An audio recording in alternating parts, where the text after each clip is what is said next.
Bonjour, bienvenue à toutes et à toutes, ils et elles, bien sûr, pour cette cinquième exploration, l'ultime exploration de ce parcours de cinq, des explorations sur le mentorat inclusif propulsé par l'accélérateur mentoral de Mentorat Québec.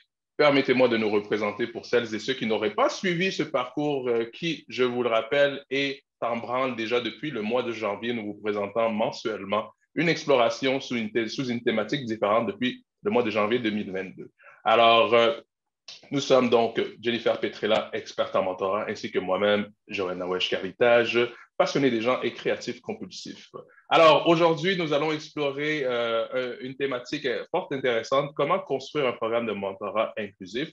Et on vous rappelle aussi que la séance est enregistrée et que l'enregistrement sera disponible sur la page de l'accélérateur mentoral dans la section membres du site web de Mentorat Québec. Alors, nous vous invitons, si ça n'avait pas déjà été le cas depuis le début de l'exploration, de la série d'exploration en janvier, à devenir membre pour bénéficier d'une panoplie d'informations ainsi qu'à notre contenu en format balado. Comme ça, quand vous faites un petit peu de cuisine, de ménage ou sur la route, vous pouvez toujours syntoniser et vous abreuver des différentes pratiques par rapport au mentorat, puisque le mentorat est un outil, un levier d'inclusion.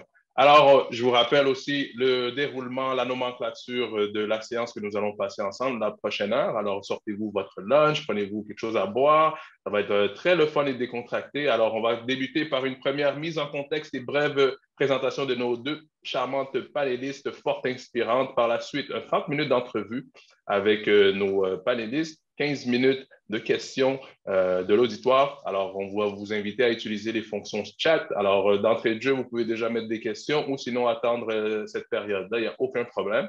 Et puis, par la suite, résumé, dernier commentaire de vous, panélistes, et puis aussi de notre très cher auditoire. Et puis, c'est ce qui conclura cette cinquième exploration sur 5 du parcours sur le mentorat inclusif de Mentorat Québec, propulsé par l'accélérateur mentoral. Alors, je lancerai la balle à ma collègue Jennifer Petrella pour la mise en contexte de l'accélérateur mentoral. Jennifer.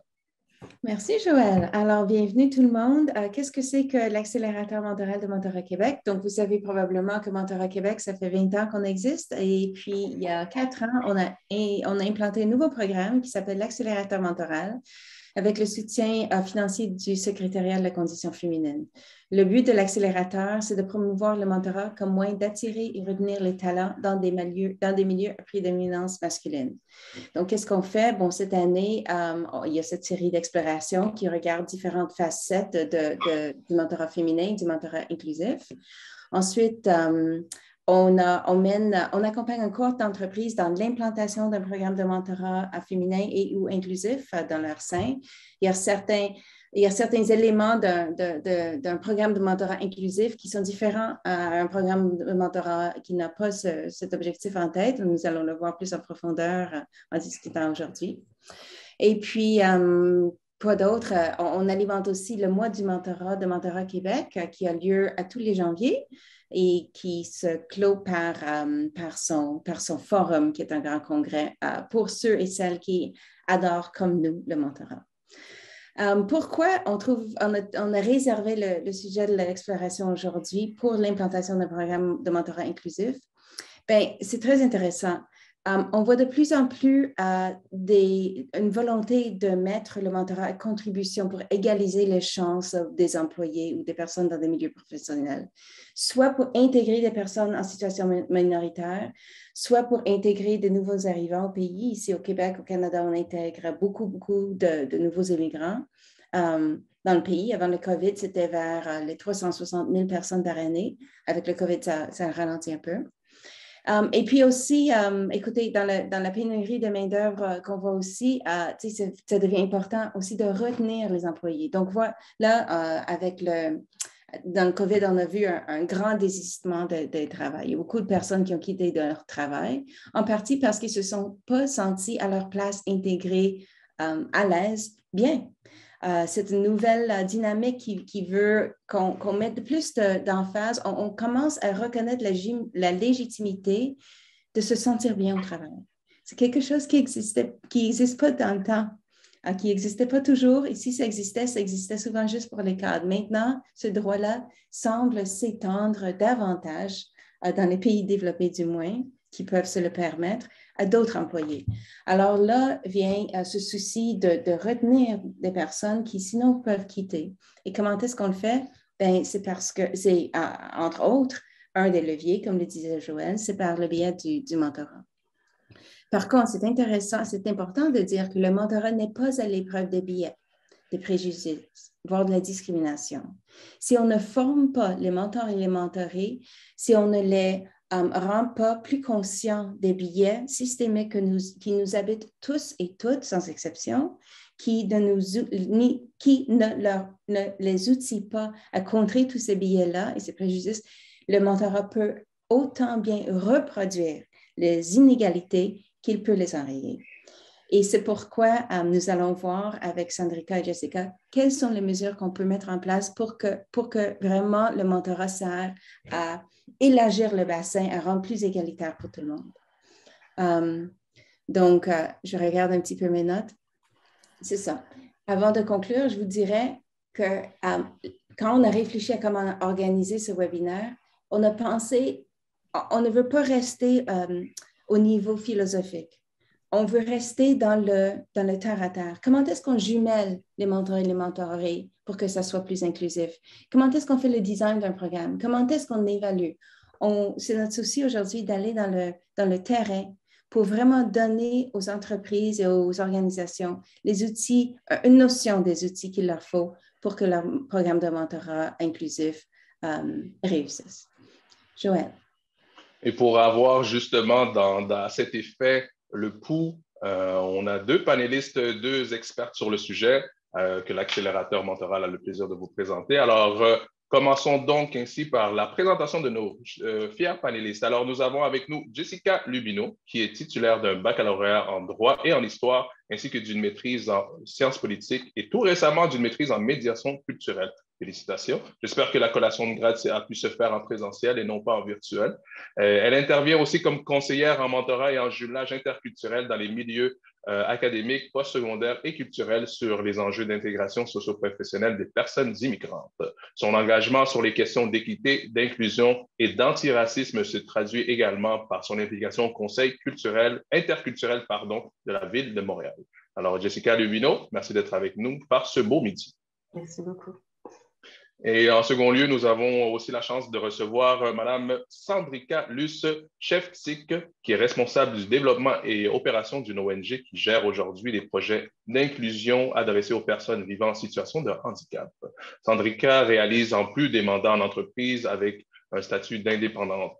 Ses clients sont des institutions privées et publiques, tant de moyenne que de grande taille, jusqu'à même 2000 collaborateurs, pour lesquels elle met en place et gère des programmes de mentorat. Vous voyez le pun intended par rapport à la thématique d'aujourd'hui. Et selon les institutions, les objectifs sont le soutien à la formation, l'inclusion ou l'insertion professionnelle. Sandrika, merci d'être avec nous. Merci, Joël. Alors, pour déjà lancer le bal de questions de côté entrevue de nos panélistes, je lancerai la balle encore une fois à ma collègue Jennifer pour lancer les premières questions.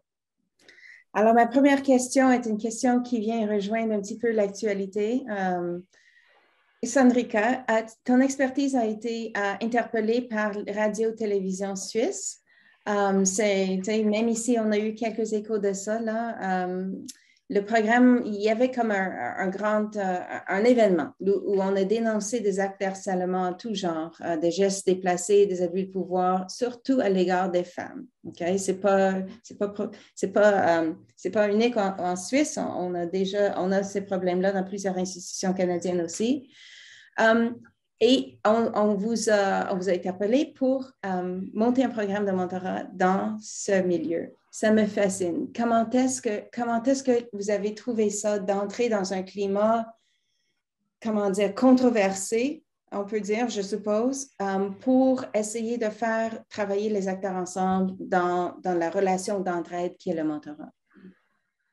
Merci Jennifer pour votre question et bonjour à tous et à toutes.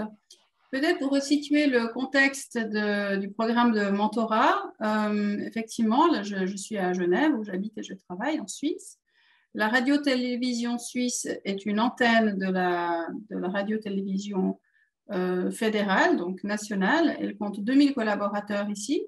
Effectivement, il y a quelques années, il y a eu des cas de harcèlement qui a généré un gros climat de méfiance envers les cadres, envers les managers. Ça a mené à la création d'un collectif et la direction ainsi que le département des ressources humaines a décidé de prendre les choses en main et de proposer un dispositif, des dispositifs, des pratiques pour permettre de continuer avec un meilleur climat de confiance et surtout de donner la possibilité aux femmes de s'approprier leur développement de carrière, d'y croire et de trouver des ressources internes et externes pour développer leur carrière. Et dans un second temps, si c'est possible, donc de parvenir à l'égalité des chances. Donc, le climat dans lequel je suis arrivée, moi je suis une externe, donc j'ai été mandatée comme consultante par la RTS, donc je ne connaissais pas du tout l'organisation. J'avais suivi de loin en loin, un peu comme vous, ce qui s'était passé, mais sans avoir idée de comment c'était à l'intérieur. Alors, je suis arrivée et mes contacts directs sont les responsables ressources humaines, dont une femme avec qui j'ai vraiment travaillé en binôme pour construire ce programme de mentorat. Et l'organisation avait pas mal d'attentes. Il faut voir dans le contexte donc plus spécifique dans lequel ça s'inscrit, la RTS a entamé un processus pour devenir certifié, pour atteindre le premier niveau puis le deuxième niveau d'une certification qui s'appelle EDGE, E-D-G-E.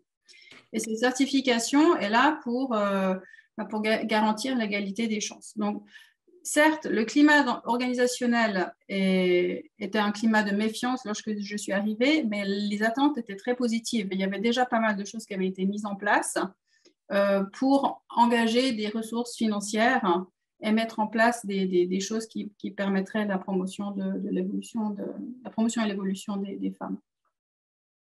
Donc, il y avait peut-être un scepticisme de base par rapport au nombre de candidats qui seraient intéressés. Ça, c'était vraiment la grosse question de mes contacts dans le département des ressources humaines. Mais OK, on va proposer un programme de mentorat que moi, j'allais imaginer pour eux sur mesure.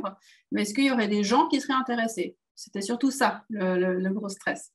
Alors, après, j'entrerai dans les détails de comment on s'y est pris. Mais bon, la bonne nouvelle, c'est qu'il y avait plus d'une quarantaine de personnes qui étaient intéressées, que j'ai toutes rencontrées et après nous avons sélectionné 6 binômes, donc 6 mentors et 6 mentorés pour créer le programme pilote. J'en parlerai tout à l'heure, si vous voulez. Donc, vous avez commencé avec 6 binômes, c'est un petit échantillon, quoi, puis pour ensuite possiblement élargir, c'est bien ça? Exactement ça. Là, nous sommes arrivés à la fin du projet pilote, du programme pilote. Sur les 6 binômes, tous se sont très, très bien passés. Oui. C'était un mentorat de 6 mois. Où les personnes se sont vues environ 2 fois par mois. Ouais. Et il y a eu du suivi, il y a eu de la formation, il y a eu de ma part un suivi individuel et un suivi de groupe. Il y a eu des moments d'intervision entre mentors et entre mentorés. Et on a fait passer les questions de satisfaction. Là, demain, j'ai mes derniers entretiens de bilan. Mes derniers entretiens de bilan. Et donc, c'est vraiment un succès à ce stade. Le programme va être lancé à beaucoup plus grande échelle à toute l'organisation à partir du mois de septembre. Oui, oui. Donc, Sandrika, pour ceux et celles qui songent à implanter un programme de mentorat, on est d'accord que les meilleures pratiques en mentorat, c'est vraiment de faire ce que vous venez de décrire. On commence avec un projet pilote, tout petit, parce que ça nous permet de faire une évaluation plus poussée. Donc, vous allez faire des entretiens, vraiment des entretiens. Pas juste un sondage numérique. Puis là, on va élargir, n'est-ce pas? Oui, c'est exactement ce qui s'est passé. Alors, on est passé par une grande phase de design, donc de conception. Pour moi, il a fallu d'abord que je comprenne le contexte, les enjeux, mon périmètre d'action, qu'est-ce qu'il était possible de faire, qu'est-ce qu'il n'était pas possible de faire. Ensuite, j'ai réfléchi avec la sponsor à l'intérieur de l'organisation en termes de communication. Comment on va pouvoir communiquer sur le projet? J'ai eu la chance, comme on est à RTS, on a fait un clip promotionnel. Donc là, on s'est bien amusé, c'était un chouette moment et le clip promotionnel a pu être diffusé à l'intérieur de l'entreprise. Donc, comment c'est communiqué et surtout par qui est porté le programme. Donc, on n'est pas sans savoir que si le programme est porté par la direction et ensuite est escaladé, bien entendu, c'est beaucoup plus facile. Le message passe déjà beaucoup plus facilement. Et c'était le cas à la RTS, donc c'était une grande chance. Est-ce que quand tu as dit que le premier comme souci, c'était la méfiance ou est-ce qu'on allait attirer suffisamment de personnes, une fois que vous étiez sur le terrain, est-ce que vous avez trouvé que ce souci était justifié? Si oui, comment est-ce que vous vous êtes pris pour rassurer les personnes? Je me suis rendu compte que ce qui pouvait vraiment bien marcher dès le départ, c'était de parler des objectifs des mentorés, sans oublier ce que les mentors pourraient aussi trouver à y gagner et l'organisation en général. Donc, ma communication dès le départ s'est faite sur les avantages et bénéfices pour l'organisation, pour les mentorés et aussi pour les mentors. Et à partir de là, on a pu commencer à mettre à l'intérieur du programme ce qui pouvait, eux, les intéresser. Donc, ensuite, on a réfléchi à comment est-ce qu'on pourrait proposer le programme aux mentorés. Et j'ai beaucoup insisté sur le fait que chaque mentoré devait avoir un objectif ou plusieurs objectifs, ou soit un objectif général et des sous-objectifs, soit plusieurs objectifs qui pourraient être atteignables, réalisables, faisables dans les 6 mois. Et j'allais les accompagner à déterminer le périmètre de ces objectifs-là. Et j'allais aussi accompagner le ou la mentor. Il y a eu finalement 5 mentors dames et un mentor homme. Toutes les personnes mentorées étaient des femmes. Et donc, ce que je leur ai dit et ce qui a été fait, c'est que j'allais également accompagner les mentors à développer leurs compétences de mentor. Donc, c'était quelque chose de tout nouveau. Oui. Donc, en fait, j'ai rassuré les mentorées sur le fait qu'elles n'allaient pas être jetées dans la nature sans avoir idée de comment se construire un objectif de mentorat. Et j'ai rassuré les mentors en leur disant que vous allez également y trouver du bénéfice et je vais vous accompagner à devenir un bon ou une bonne mentor. C'est intéressant parce que quand on a discuté en décembre, il était beaucoup de questions d'établir un espace de sécurité psychologique. Mais il semble qu'une fois à l'intérieur, le focus est comme évolué un peu plus sur les objectifs professionnels. Est-ce que je comprends bien? Oui, absolument. Le programme de mentorat est parti des objectifs des mentorés, mais très rapidement, à cause du climat dans lequel venait s'insérer le programme de mentorat, je me suis rendu compte que ce qui était important, c'était de promouvoir, de donner la possibilité au binôme de se créer cet espace de sécurité psychologique. Et c'est en fait à l'intérieur de cet espace de sécurité psychologique que chaque jumelage, chaque binôme a pu prendre son envol et vraiment se constituer son propre parcours mentoral. Intéressant. Et puis, par rapport au contexte de sécurité psychologique, si je peux m'adresser maintenant à Jessica. Alors, la sécurité psychologique aussi, c'est quelque chose qui tient à cœur également. Et puis, c'est un volet que tu avais mené aussi par rapport à ta thèse qui portait justement sur la sécurisation du dialogue, autant pour la personne mentorée que pour la mentor. Et quelles sont les bonnes pratiques utiles pour sécuriser justement, pour faire écho à ce que Sandrika vient de nous dire? C'est quoi les meilleures pratiques, des trucs et astuces pour sécuriser le dialogue dans une relation mentorale, particulièrement dans une relation où on soulève des enjeux relatifs à la marginalisation?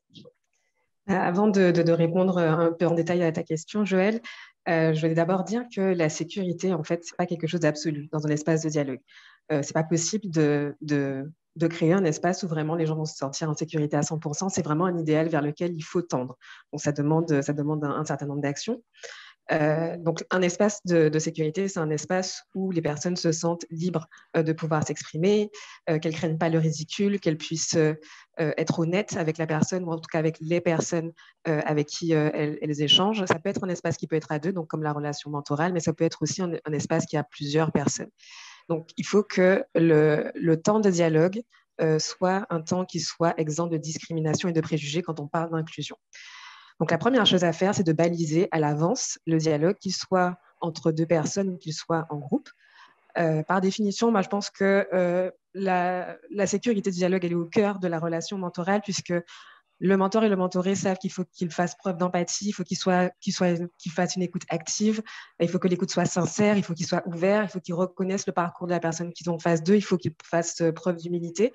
Donc, pour moi, les 2 choses sont vraiment ultra compatibles et puis et voilà. Et la deuxième chose aussi, avant de passer vraiment aux tips, c'est qu'il faut comprendre que dans un dialogue, quand il y a une micro-agression, ou en tout cas une agression qui soit verbale ou psychologique, c'est parce que la personne qui agresse se sent en insécurité identitaire. que ce soit la question de son genre, de son âge, de son origine ethnique, de sa situation physique. Si dans un dialogue, quelqu'un a l'impression que son privilège, ou en tout cas quand elle fait partie d'un groupe majoritaire, que son privilège est menacé, elle va être dans une réaction qui va être défensive. Donc à partir de là, quand on est dans un programme de mentorat inclusif, il faut prendre en compte la crainte de perdre ce privilège du côté de la personne qui va être du groupe majoritaire, mais aussi de la personne qui est du groupe minoritaire.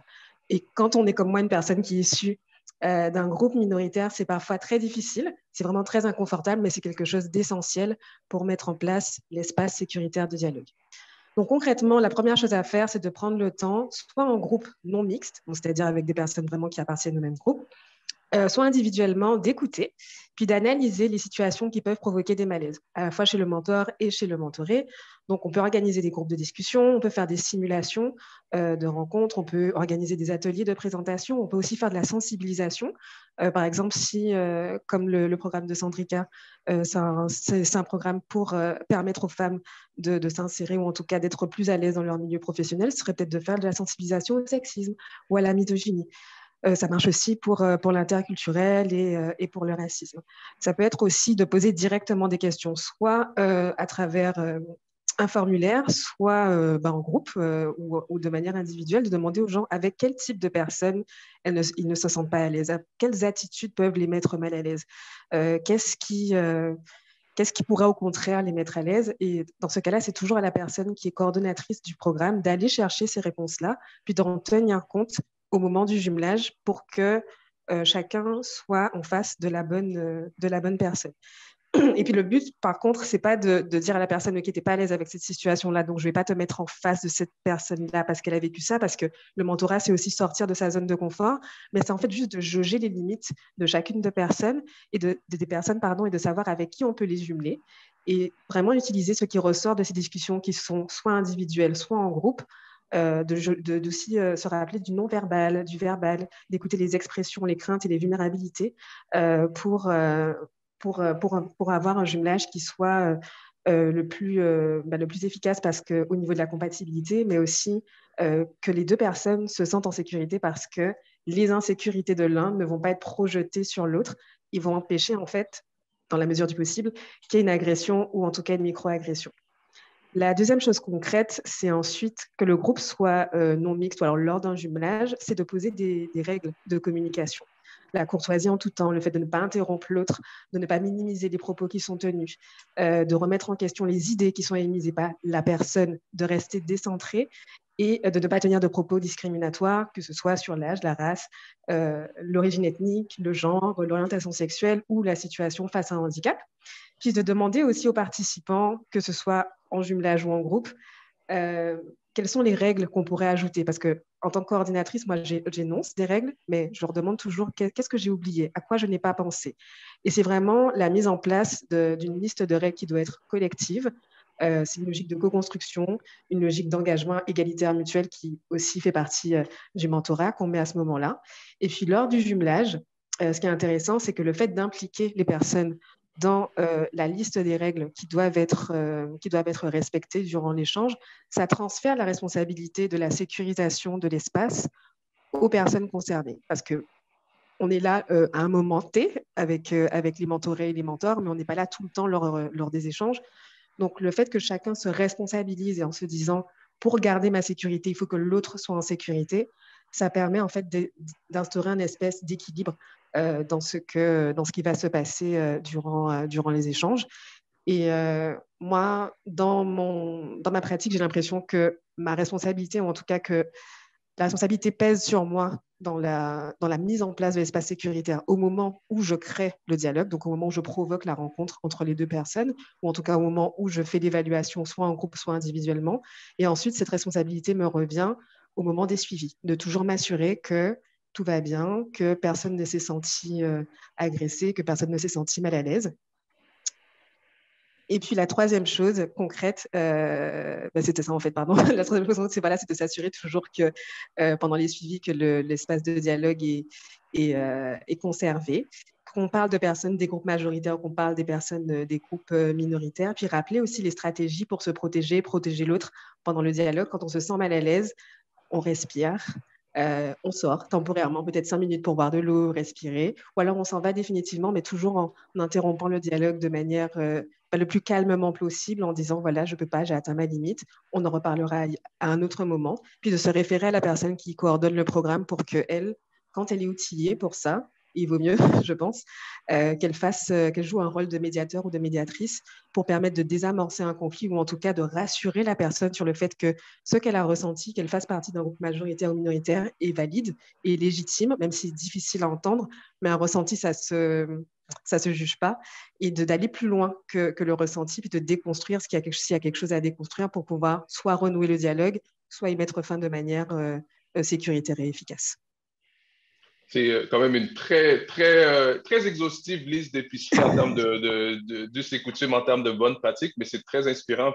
Mais moi, ce que je retiens, c'est vraiment cette idée-là propre au mentorat de se projeter dans l'autre, de se voir dans l'autre, puis d'être capable de contextualiser, puis d'essayer pas en quelque sorte de mettre ça sur ses épaules, mais d'être capable de s'interrelier, puis de comprendre que, OK, ben, je ne veux pas juger la vie ou l'expérience humaine que cette personne est appelée à vivre, mais d'aller chercher les outils avec les coordonnateurs de programme et de s'assurer qu'on puisse tous être considérés, parce qu'il faut se rappeler aussi que ce n'est pas parce qu'on est la personne qui, entre guillemets, subit le malaise qu'on ne pourrait pas être celle qui va infliger en quelque sorte un malaise dans une discussion quelconque avec autrui aussi.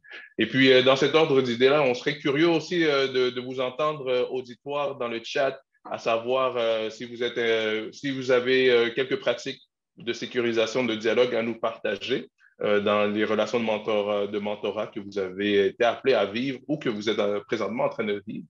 Ça pourrait inspirer également tout autant que la belle intervention de Jessica. Et puis, à cet effet-là, d'ici à ce que vous nous populez le chat, Jennifer, je te lance la question à toi. Qu'as-tu observé en ce qui a trait à la sécurité du dialogue? Si tu pouvais nous faire deux petits points. Ben, écoute, je pense que c'est fascinant. Je vais vous partager mes points et après, j'aurai une question pour Jessica parce que les propos de Jessica vont dans la construction m'intéressent. Donc, pour sécuriser le dialogue, Joël, j'ai deux petits secrets ou trucs que j'utilise parfois. Parfois, je dis,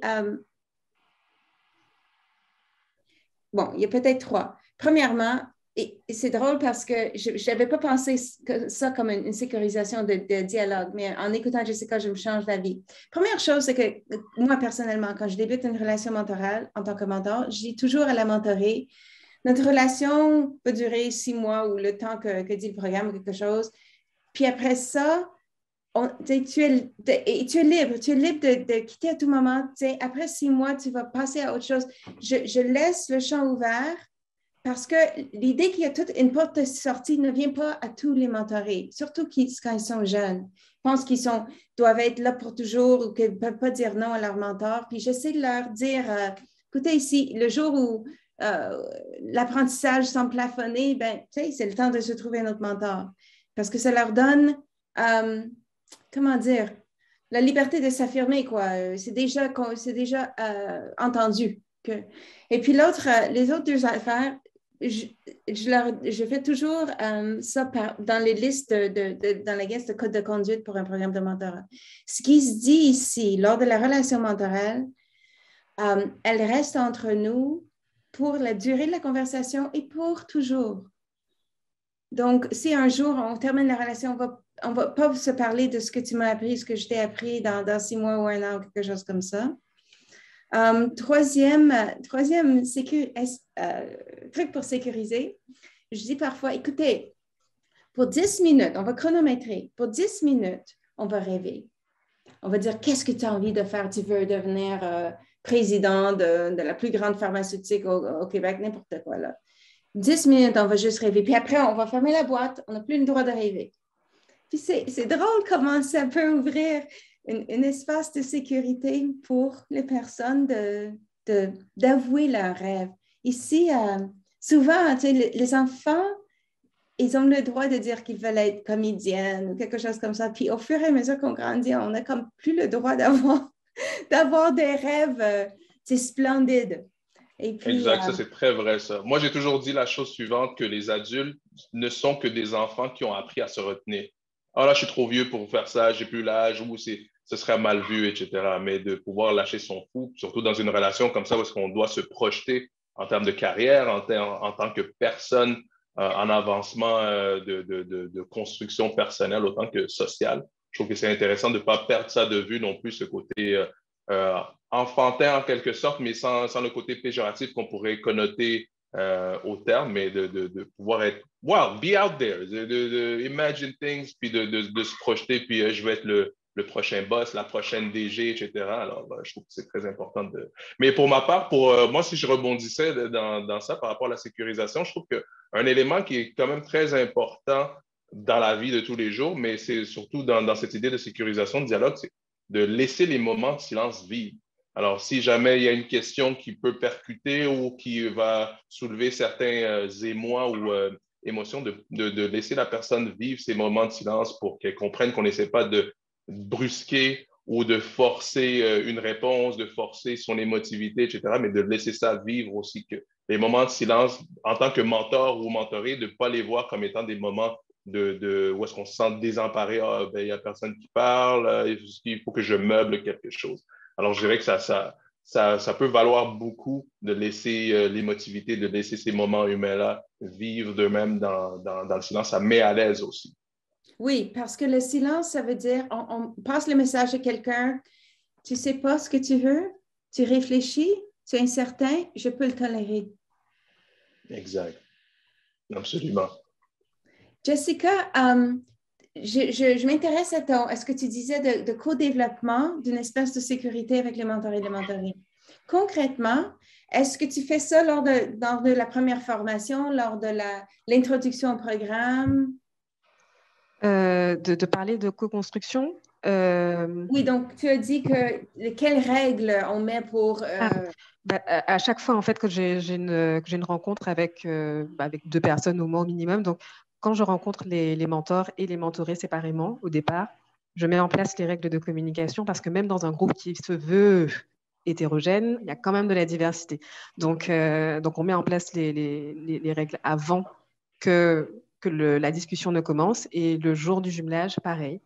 Et puis dans l'entente de jumelage aussi, on rappelle les règles qui vont continuer à vivre pendant les échanges au cours des 6 mois. Sandrika, est-ce que c'est quelque chose auquel a songé le programme ou a trouvé important le programme chez vous? Il y a une chose que j'ai faite au tout début, c'est que j'ai rédigé une très simple charte, une charte de confidentialité qui a été signée lors de la rencontre, ce que j'ai appelé la première rencontre entre le mentor, la mentorée et la mentorée. Et il m'a été rapporté après coup que le fait d'avoir signé cette charte de confidentialité qui insiste aussi sur la bienveillance, sur la bientraitance, sur le respect de ce qui est dit, a eu beaucoup d'importance. En fait, je l'ai fait de manière symbolique et en fait, les personnes se sont réellement senties rassurées. Là où ça devient quand même très intéressant, c'est que ce programme de mentorat a eu lieu dans un contexte que je vous ai signifié tout à l'heure. Et lors d'une des intervisions avec les personnes mentors, avec les mentors, c'est quand même posé la question de quoi faire des informations qui sont remontées pendant les entretiens entre les 2 personnes, quand ces informations-là touchent des points d'importance, mais qui viennent de l'organisation. Je pense à des pratiques RH, à des processus, à des injustices. Voilà, les mentors se sont posés concrètement la question, et on en a parlé en intervision, que faire de ces types d'informations-là, dans quelle mesure est-ce que ça sort ou pas du périmètre du mentorat, et qu'est-ce qu'elles peuvent en faire? Est-ce qu'elles doivent faire quelque chose? Est-ce qu'elles peuvent faire quelque chose? Est-ce qu'elles se sont autorisées? Ma réponse était que le périmètre de mentorat est quand même clairement défini, ça doit rester à l'intérieur.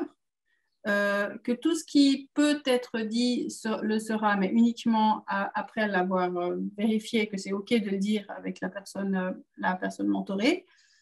Mais il faut quand même comprendre que ce programme de mentorat, il s'est inscrit dans ce contexte-là, où toute l'organisation s'est remise en question par rapport à sa manière de gérer l'égalité des chances et le rapport homme-femme. Donc, il y a une sorte d'énorme mouvement en avant et le programme de mentorat n'est qu'une des pierres de l'édifice, qui est de nouvel édifice de la RTS qui est en train de se mettre en place. Donc, ce n'était pas quelque chose de séparé, de différencier d'autre chose.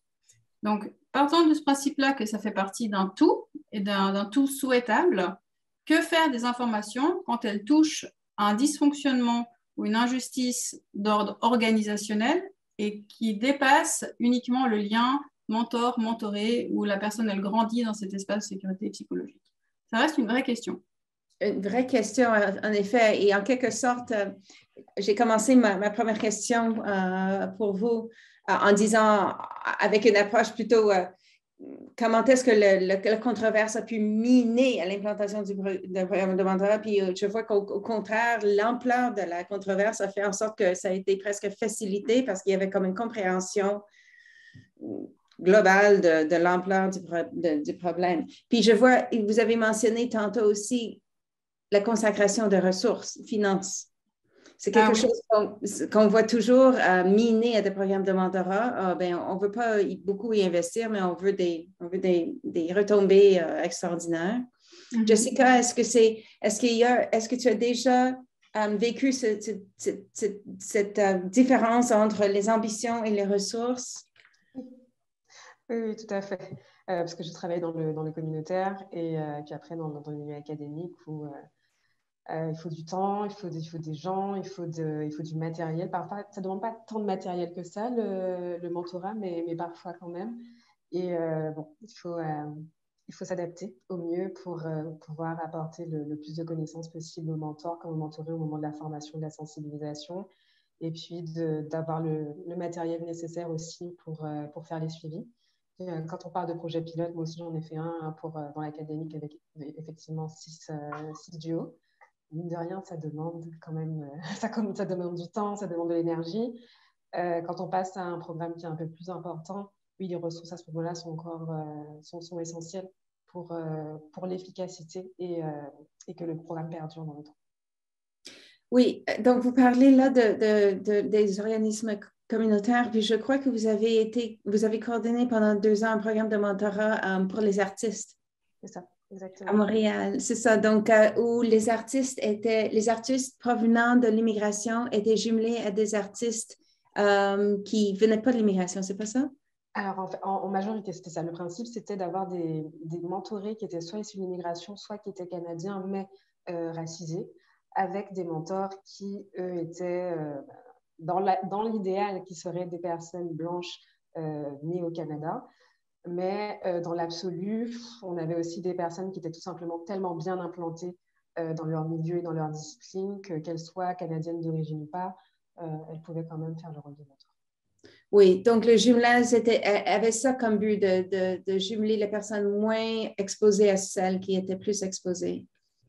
C'est ça. L'idée, en fait, c'était ça, c'est de vraiment provoquer une rencontre qui était interculturelle et puis, on va dire, un peu interraciale aussi.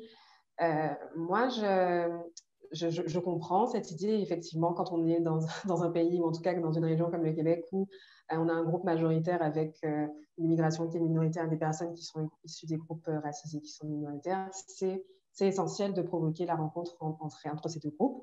C'est essentiel pour moi de faire des mentors issus du groupe majoritaire, des ambassadeurs de l'inclusion et aussi de ce qu'on appelle la diversité. Parce que les artistes dans le programme, en fait, ils avaient 2 objectifs. C'était soit ils voulaient approfondir leur réseau, rencontrer du monde dans leur discipline, soit ils voulaient un regard artistique sur leur pratique. Donc, quand on a un mentor qui est bien implanté dans le milieu, qui peut nous emmener à des événements, qui peut nous présenter les bonnes personnes, qui nous explique comment faire une demande de subvention, c'est sûr qu'on est guidé, on est accompagné dans un milieu qu'on ne connaît pas. On n'est pas lâché, comme disait Sandrika, qui disait qu'elle ne lâchait pas ses mentors et ses mentorés.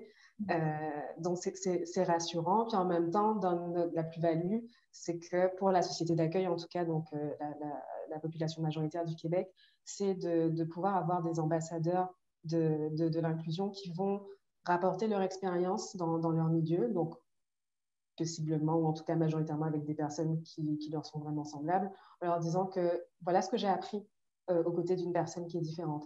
Voilà ce que d'un point de vue d'humilité, voilà ce que j'ai appris, mais aussi d'un point de vue de la pratique, ce qu'ils font, c'est ou ce qu'elle ou il fait est différent, mais ça ne veut pas dire que c'est moins bien. Ça veut juste dire que c'est différent. Ça peut être novateur, ça peut être rafraîchissant, ça peut être inspirant aussi, mais ça ne veut pas dire que les gens ne savent pas faire ou qu'ils font moins bien. C'est juste qu'il faut s'intéresser à ce qu'ils font pour pouvoir faire évoluer les pratiques aussi qu'il y a au Québec. Et dans l'exemple d'un duo qui serait de 2 personnes, on va dire, issues de groupes marginalisés, moi, par exemple, j'avais une artiste qui était asiatique et qui voulait absolument un mentor asiatique. Ce n'était pas vraiment ce que l'organisme prônait, mais moi, je respectais ce choix-là parce que je comprends les enjeux. Et les enjeux, c'est que quand on arrive, ou en tout cas quand on est dans une société où on ne se reconnaît pas, parce que j'invite tout le monde à chercher combien d'artistes asiatiques ils ont vus à l'écran, sur scène. Il n'y en a pas beaucoup. Il y a 2 choses. La première, c'est est-ce que je vais vraiment y arriver, moi, en tant que personne différente de la majorité? Et si j'en ai vu, oui, je veux y arriver, mais je veux que ce soit ces personnes-là qui m'expliquent comment elles ont fait pour briser le plafond de verre, ou en tout cas comment elles ont fait pour avancer. Dans ce cas-là, ça peut être sécuritaire, puis ça peut être un enrichissement tout autre d'avoir une personne qui est issue du même groupe que soi, en tout cas d'un groupe marginalisé, que cette personne vous ouvre ses portes, qu'elle présente les personnes qu'elles ont rencontrées, des personnes à qui elles font confiance. Donc, dans ce cas-là, le mentoré se dit, OK, si on a accepté cette personne issue d'un groupe marginalisé, il n'y a pas de raison qu'on ne m'accepte pas moi en tant que personne marginalisée. Et puis, pour moi, en fait, les 2 chemins sont valables. C'est juste qu'il y a un chemin qui est direct, l'autre qui est indirect. Mais le but, c'est d'arriver quand même à percer et à rencontrer des personnes qui sont déjà bien établies dans son milieu, en tout cas dans sa discipline artistique. Et donc, en fait, ce qui prime, c'est d'écouter le besoin du mentoré. Donc, parfois, les personnes dont je vous parle, je n'ai pas pu lui trouver un mentor asiatique parce que c'était vraiment très compliqué. Donc, dans ce cas-là, on est allé un peu plus loin dans ses objectifs. Est-ce qu'elle voulait vraiment quelqu'un d'asiatique parce qu'elle voulait une personne qui soit racisée, ou est-ce que ça avait autre chose? Donc, si c'était quelqu'un qui voulait une personne racisée, on trouvait une autre personne racisée avec qui elle pourrait se sentir à l'aise, quelqu'un qui avait un parcours qui était similaire, ou en tout cas qui pourrait lui paraître similaire, pour qu'elle grandisse, elle s'enrichisse et qu'elle atteigne ses objectifs. Donc, je ne sais plus si je réponds vraiment à la question, mais... Oui, non, mais c'est drôle parce que ça me fait penser à un article que j'ai lu hier par Rima El Khoury de La Presse qui discutait de la loi 96. Donc, Sandrika, c'est une loi qui regarde la francisation au Québec. Puis, entre autres, il veut qu'après 6 mois, les nouveaux arrivants n'aient plus accès aux services dans une langue autre, au service public dans une langue autre que le français. Et puis, Rima disait, Rima argumentait pour un peu plus de respect pour le rythme de l'individu. Donc, si cet artiste asiatique avait un besoin pour un mentor asiatique, votre programme a respecté ce besoin-là. C'est elle qui connaît mieux. Oui, ça ne veut pas dire qu'elle ne veut jamais interagir avec les autres artistes. C'est juste, oui, c'est ça. Alors, oui, je comprends. Merci. C'est un peu dans la nécessité de ce sentiment d'appartenance puis la représentativité, d'où cet enjeu d'inclusion puis de créer ces instances de possibilités puis ces images de projection de soi et de savoir que, moi, je suis une femme puis je rêve de mener ma propre entreprise, etc. Mais le fait d'avoir été jumelé, disons, à Sandrika, qui, elle, possède son entreprise depuis X nombre d'années, là, ça vient créer une possibilité chez moi, chez la relève. Alors, c'est de pouvoir exemplifier, de rendre possible ces maillages-là, sans nécessairement que ça devienne une obligation, mais que ce soit quelque chose de possible comme option. Et puis, dans ce même sens-là, Sandrika, en plus d'être responsable du programme de mentorat chez RTS, vous avez aussi longuement travaillé auprès des jeunes en recherche d'emploi ainsi que les chômeurs en quête de réinsertion. Et est-ce que vous aviez été appelé à adapter ou à ne pas adapter les jumelages en fonction des populations? Un peu pour faire écho à ce que Jessica vient de nous dire, est-ce que c'est quelque chose qui était un peu plus prisé de, OK, c'est quelqu'un qui est un chômeur, est-ce qu'on le jumelle à quelqu'un qui a aussi été chômeur et qui s'est relevé, ou est-ce que ces conseils-là, cette propension de faire des jumelages de la sorte était moins, disons, l'affaire du programme chez RTS? Et quels conseils sur les jumelages est-ce que vous pourriez donner à notre auditoire qui conceptualise un programme à vocation inclusive exactement? Oui, encore une fois, je pars toujours des objectifs des personnes mentorées. Les objectifs sont souvent donnés par le contexte. Alors, le contexte de la fondation dans laquelle j'ai travaillé pendant 4 ans, c'était l'insertion professionnelle. J'ai commencé par jumeler des personnes en recherche d'emploi de 50 ans et plus, qui étaient arrivées en fin de droit de chômage, donc ils n'étaient plus suivis par des conseillers en emploi, à des personnes qui étaient surtout chefs d'entreprise ou cadres d'entreprise. Le but, ce n'était pas que ce soit jumelé avec des chefs d'entreprise, mais que le mentor ou la mentor ait un réseau. Alors, j'ai beaucoup insisté sur le fait que ça ne devait jamais être du piston. Je ne sais pas si on dit la même chose au Québec. Pistonnage, non? Ça veut dire quoi? Non plus? Ouais, c'est très européen. C'est très européen? Ouais, le piston, c'est quand... En fait, au Québec, on va plus dire que c'est du réseautage. Mais le piston, c'est quand on privilégie vraiment quelqu'un qu'on connaît pour lui faire accéder à un poste. Mais vraiment, qu'il y a vraiment la volonté de privilégier. Oui, c'est ça. C'est quand on place quelqu'un. On appelle ça aussi ici du copinage. Enfin bref. Ouais, il y a des intérêts plus personnels à placer quelqu'un. Donc, en fait, mon objectif, c'était jamais donc de faire du piston, mais de proposer des opportunités que la personne mentorée soit en lien avec le maximum de personnes possibles pour, développer ses codes professionnels, ses savoir-être en entreprise, comprendre la réalité du marché du travail, être mis en contact avec des personnes pour aussi aller à la rencontre de ses envies, de développer ses compétences, de développer ses connaissances de tel ou tel secteur d'activité. Donc, les seniors en recherche d'emploi, eux, ils étaient surtout jumelés à des personnes qui avaient un réseau, parce que c'était vraiment très important, parce qu'il y avait tout un travail de constitution du dossier de candidature qui était fait par ailleurs avec un coach. Donc, les personnes avaient un coach et un mentor. Ensuite, on m'a confié tout un groupe de jeunes qui eux, avaient pour objectif de trouver une place d'apprentissage. C'est ce qu'on appelle ici en Suisse la formation duale. Donc, ils devaient trouver une entreprise avec laquelle ils allaient signer un contrat d'apprentissage. Ils allaient travailler dans cette entreprise 4 jours par semaine et ils seraient 1 jour par semaine à l'école. C'est le système de la formation duale qui est très, très, très développé ici en Suisse, qui est majoritaire pour la formation des jeunes à partir de l'âge de 15 ans.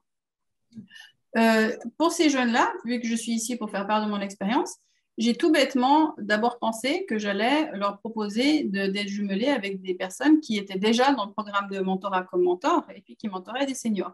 Je me suis rendu compte très rapidement que la mayonnaise ne prenait pas.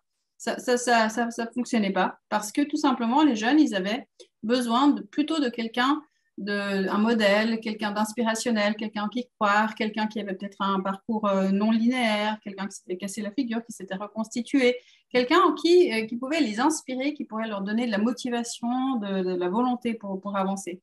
Et peut-être peu importe même de la taille du réseau, les connaissances du marché du travail, mais c'était vraiment beaucoup plus ça qui était intéressant.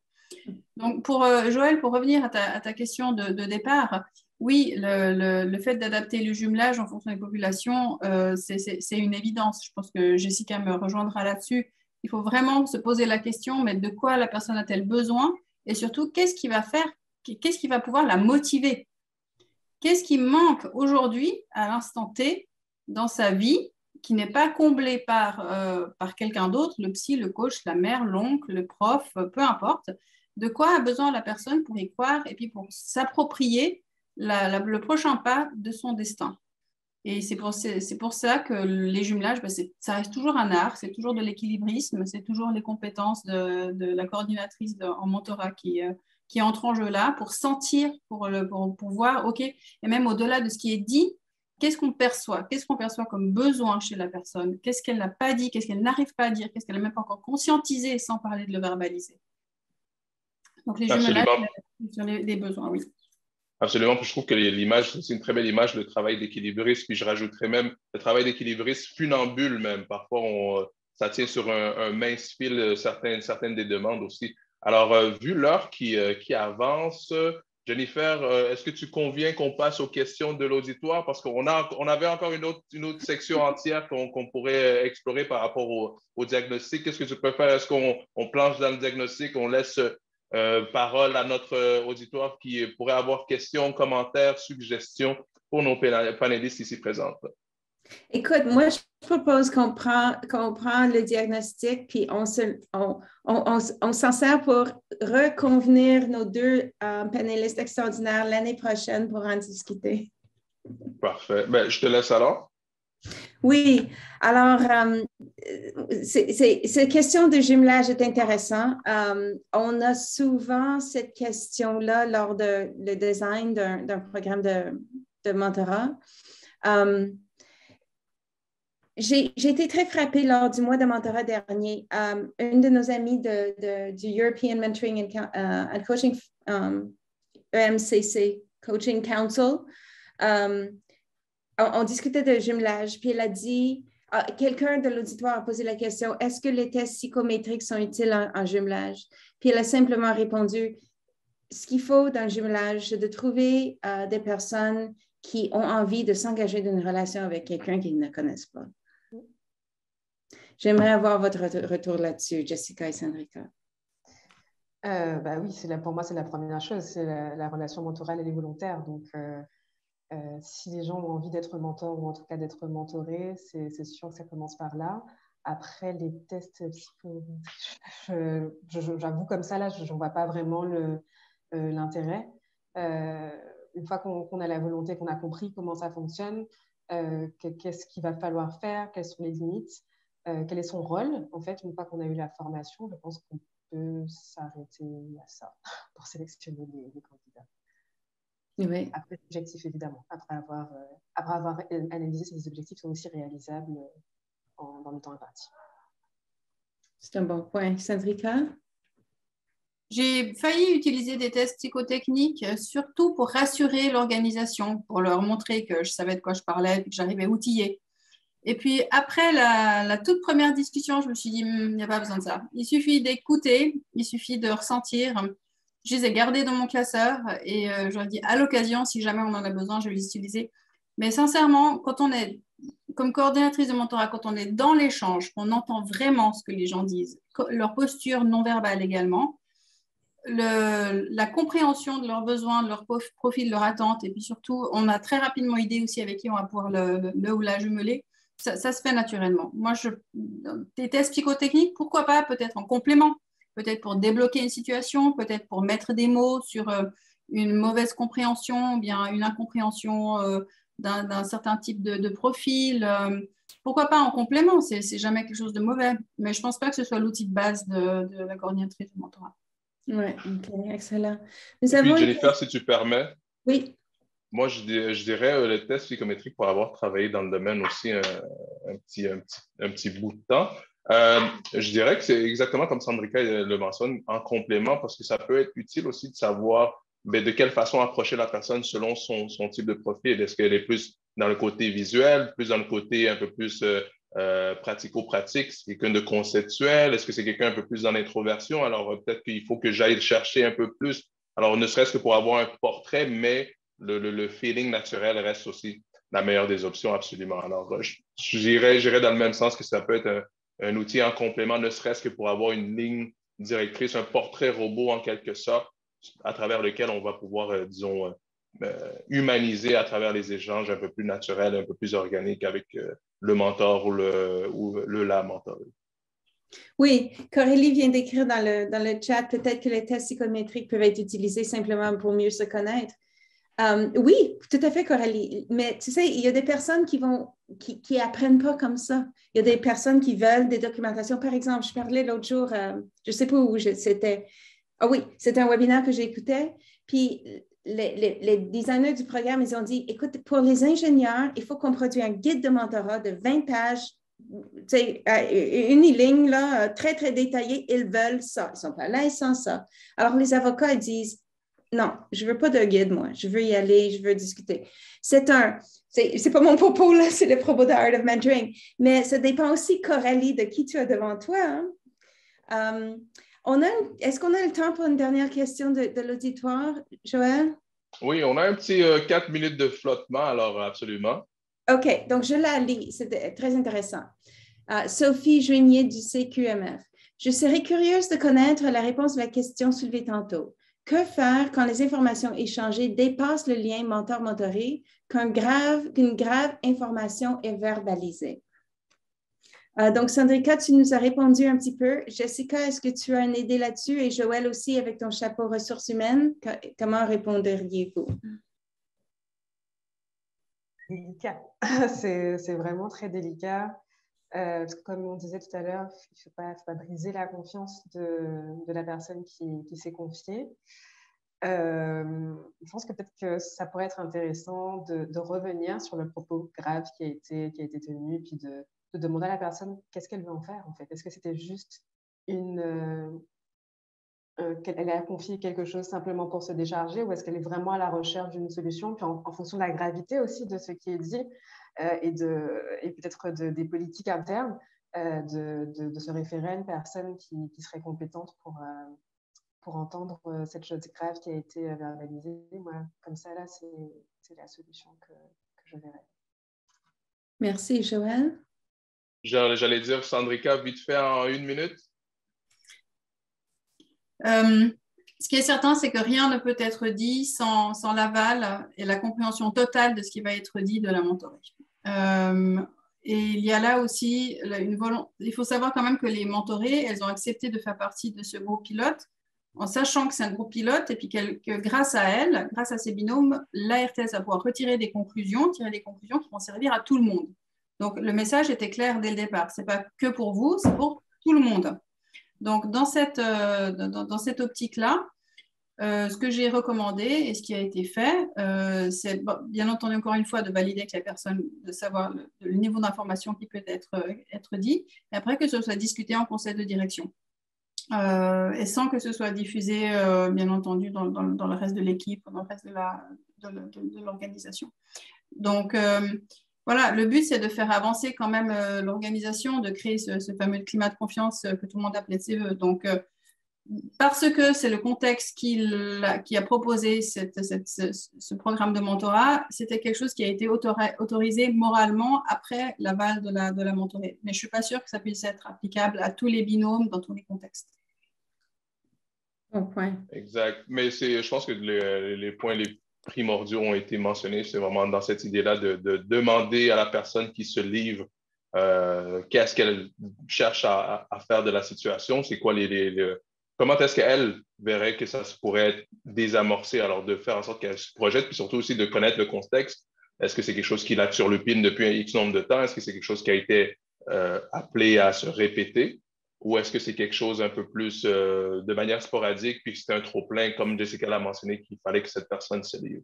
Alors, vous allez voir à l'écran, on arrive déjà à la fin de notre 5e exploration. Il y a à l'écran, vous avez sûrement vu arriver de manière impromptue un sondage qu'on vous invite à remplir pour l'appréciation et surtout en guise de bonification, vos commentaires et suggestions sont les bienvenus. Alors, c'est déjà la fin de ce parcours-ci, mais on ose espérer pouvoir reprendre le bal pour cet automne. Alors, suggestion de prochains thèmes, si vous avez parcouru nos 5 explorations, s'il y a des thèmes que vous voulez qu'on adresse de manière un peu plus profonde, alors faites-nous en part. Et puis, en répondant au sondage aussi, vous courez la chance de gagner une petite période d'entretien avec Jennifer Petrella elle-même, l'illustre experte en mentorat ou moi-même de cursus ressources humaines en inclusion et diversité, parmi tant de choses. Alors, Jennifer, en guise de conclusion.